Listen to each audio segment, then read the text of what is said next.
Hello mga kaibigan, maligayang pagdating sa aking channel. Nandito ako kasama ang video ni na Özge at Gökberk Demirci.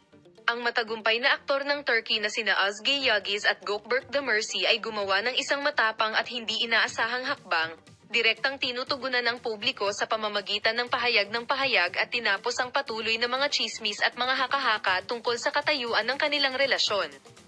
Ang duo, na nagbabahagi ng screen sa isang sikat na serye sa telebisyon, ay nilinaw na sila ay talagang mag-asawa, na binanggit ang kanilang karapatan sa privacy.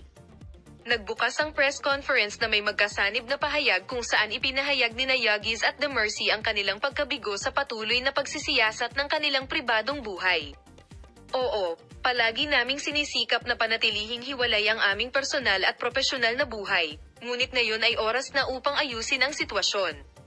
Sabi ni Demirci, at idinagdag na walang sinuman ang mas mahalaga sa atin kaysa sa atin. Binigyang diin ng mag-asawa na patuloy silang nakatutok sa kanilang trabaho at personal na relasyon at nanawagan sa media at publiko na igalang ang kanilang privacy. Alam namin na kapansin-pansin ang pagiging isang kilalang tao si Özge Yildiz, ngunit ang aming pag-ibig ay isang personal na bagay at inaasahan namin ang pag-unawa at paggalang mula sa aming mga tagahanga at media.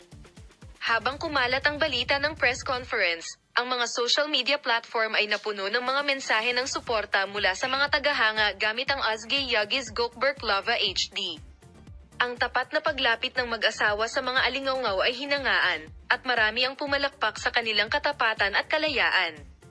Ang anunsyong ito ay parehong nagtatapos sa mga haka-haka at nagdaragdag ng bagong layer sa on-screen na chemistry sa pagitan nina Özge Yildiz at Gökberk Demirci.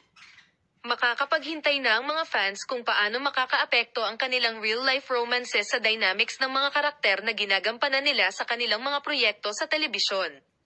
Salamat sa lahat sa panonood ng video. Paalam, makita ka sa mga bagong video.